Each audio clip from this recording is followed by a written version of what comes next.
Laker Nation, what's going on? I'm your host, Jimmy Crowther, breaking down all the latest news and rumors surrounding the Los Angeles Lakers here on Chat Sports. And today, we're going to start out with a free agent, J.R. Smith. Could he be headed to the Los Angeles Lakers? Now, let's remember J.R. Smith is a free agent right now after he got waived by the Cleveland Cavaliers this past offseason. He really just didn't play that much this past year for the Cavs due to injury, and because they were in full-on tank mode, they just didn't need him as a veteran on the court. But he was spotted playing in the Lakers facility with Anthony Davis, LeBron James, former Los Angeles Laker and Cleveland Cavalier Jordan Clarkson was there as well. J.R. Smith's wide open to be taken by any team. Could he end up on the Los Angeles Lakers? Well, let's look at his stats from just 2 years ago, because last season, like I said, he didn't really play that much. The stats didn't really mean anything. But 2017-2018, he was still playing 80 games for the Cleveland Cavaliers. He was an established role player, a good veteran for that team. The numbers don't really catch your eye. 8.3 points per game, 2.9 rebounds, 1.8 assists. We know what J.R. Smith is at this point in his career. He's going to go try to get a bucket. He's going to try to score. But he was still a good three-point shooter at 37.5%. So if you put him out on the floor, he's still going to knock down threes. I think that's what he's going to be, is just a catch-and-shoot player at this point in his career. He's coming up on 34 years old. I still think he has a place in the league. Maybe it's with the Lakers, maybe not. But you got to remember, 2016, that's when he was making his money. That's when they won a championship over there in Cleveland with LeBron James at the helm of the team. And you put them side by side, this is where JR really thrived as a role player. 12.4 points per game, 2.8 rebounds again, rebounds and assists. That's not what JR does. But in 2016, when the Cavs won the title, he shot 40% from three, and that is the second best three-point percentage of his entire career. Of course, this is when he was playing with LeBron, who at the time was putting up 25 points per game, 7 rebounds, 7 assists, 31% from three. Hey, maybe they want to team up again in Los Angeles. Maybe LeBron's like, yeah, let me get my guy back. Now, one thing that I think J.R. Smith could do is really bolster the bench. Let's say he comes into Los Angeles. Obviously, they would have to make some roster moves to make it happen. But let's say he comes to LA. The bench looks a little bit better right now. You see what you can have out on the court. Of course, I'm assuming in this position that Rondo is starting, but that can be messed with. In this one, I got Alex Caruso, who we'll talk about a little bit later. Stay tuned for him. Quinn Cook, J.R. Smith. That's your three up front. It's kind of a three-guard lineup, even though JR can play the three. Absolutely, he can guard a lot of forwards. But that's three guys that can knock down a three-point shot, plus Kyle Kuzma, who's a good scorer. And then JaVale McGee, again, assuming Dwight Howard is starting here. That's a pretty solid bench. That just might be an underrated bench next season, should J.R. Smith come in and be healthy and be ready to actually play for the Lakers. And if you think that he should, I want you to type Y for yes. So here's my question for you, Laker Nation. Should the Lakers make a roster move to sign J.R. Smith? Type Y for yes, type N for no. There's a lot of guys on this team who are kind of, Jared Dudley, what does he really bring besides what's off the court? Guys like Troy Daniels, could J.R. Smith be more effective than him? I don't know. We'll have to wait and see. But if the Lakers want another shooter and they want to add a veteran, they're not really worried about what J.R. Smith's problems are off the court, maybe you sign them. So if you think they should, type Y for yes, type N for no. After you place your votes, after you tell me what you think of J.R. Smith in the comments section, I want to make sure you subscribe to Chat Sports. We're continually growing. We're putting out all the greatest NBA videos, NFL videos, college football season's kicking off. So you're going to want to make sure you're subscribed. YouTube.com/ChatSportsTV. It's going to be a fun NBA season, that's for sure. So let's move on to our next rumor. This one's about Anthony Davis and Dwight Howard. Has Anthony Davis been advocating for the Lakers to sign Dwight Howard? Is that why he's a Los Angeles Laker? Now, you got to remember Anthony Davis coming over from New Orleans, where he played a lot of the four. He had to play some five because New Orleans didn't have the talent to really put a center in next to him. Rumor has it, he doesn't want to play the five next year, and so he's like, hey, Lakers, go get me Dwight Howard. Here is what we know from Ramona Shelburne. She says, the reason that Dwight, of course, speaking of Dwight Howard, is a Laker is because Anthony Davis doesn't want to play the five. He doesn't want to play against the big centers in the Western Conference. So we'll circle back around to the second half of that quote here in just a minute. Let's talk more about Dwight Howard. Now, got to remember he was bought out by the Grizzlies. I believe they looked to trade him, but nobody was really looking to take him on for the money he was actually getting. So now he's on a pretty team-friendly contract. He barely played for the Washington Wizards last season due to injury and a lot of other issues. Now, 2 years ago, he had a really productive season with the Charlotte Hornets.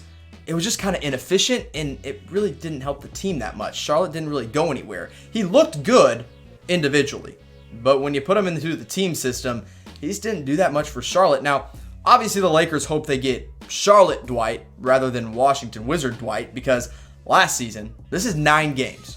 The guy played in 9 games. He put up 12.8 points per game, 9.2 rebounds. So kind of a double-double threat when he was on the court. Didn't block shots, 0.4 per game in those 9. And then the field goal percentage at 62.3%. That's like, you can't really take that into consideration at all. But if Dwight's healthy, if he's engaged, if they get, even Charlotte Hornet Dwight Howard, that's better than Washington Wizard Dwight Howard. Now, this is kind of what I assume the starting 5 is going to look like next season. I know a lot of Laker fans are hot and cold on Rajon Rondo. Me personally, I'm pretty cold on him, not a big fan, but I think he makes sense in this starting 5. You go Rondo, Danny Green, LeBron James, and then your 2 big guys up front are Anthony Davis and Dwight Howard. And another thing to keep in mind here, Dwight Howard isn't going to play, 48 minutes a night. He's going to be splitting a lot of time with JaVale McGee. There is going to be some time where Anthony Davis is going to be forced to play the 5, whether he likes it or not. He's just going to have to man up and get over it. So you put him in there in the starting 5, take some pressure off of Anthony Davis, and it lets Dwight Howard take the beating from the big Western Conference centers that Ramona Shelburne was talking about. And when you mention those, these are the top 5 centers in the West. These are the kind of guys they're going to see, the Lakers that is, every single night. You got Nikola Jokic, arguably the best center in the league.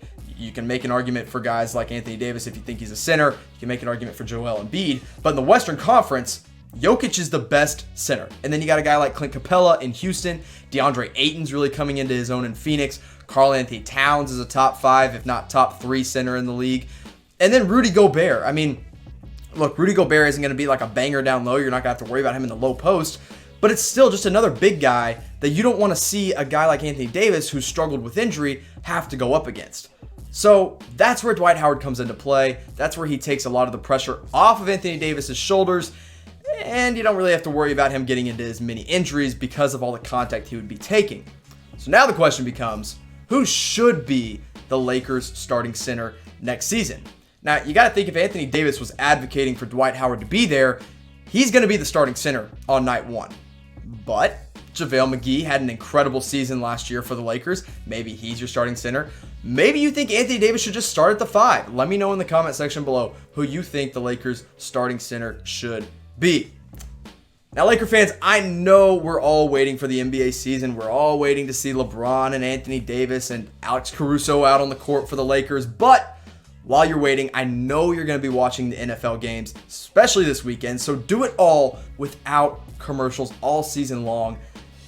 Use My TV choice. You can do it all season long. You don't have to watch any more commercials during your NFL games. Go to chatsports.com/mytv. You can watch videos like this during the NFL game instead of all those annoying commercials that come up all game long. So that's chatsports.com/mytv. Go download My TV choice right now.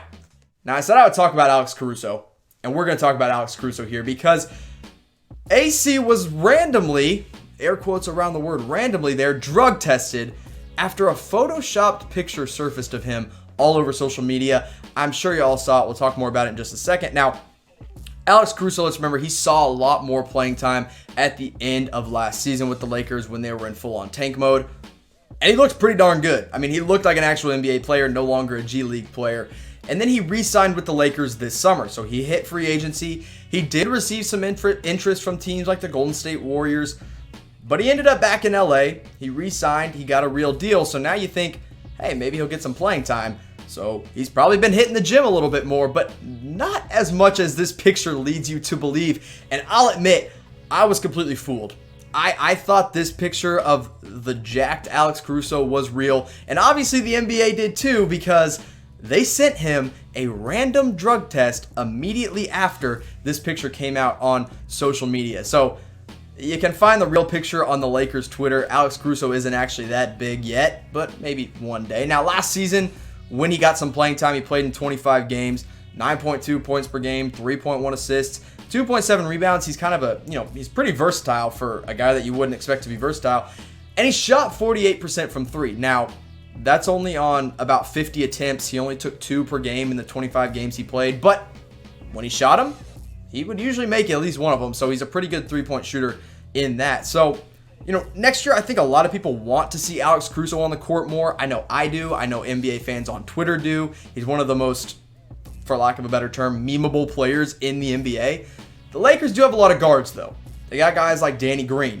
He's going to be the starting 2-guard next year. Rajon Rondo, he could start. He could come off the bench. Heck, I think there's a chance Rajon Rondo just disappears into oblivion this season.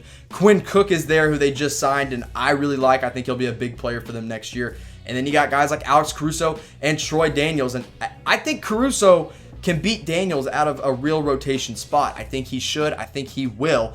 I like Alex Caruso next year. I'm excited to see him step on the court for the Los Angeles Lakers. I would say with his new body, but I don't think he's really that pumped up. So, last question here for you on today's show.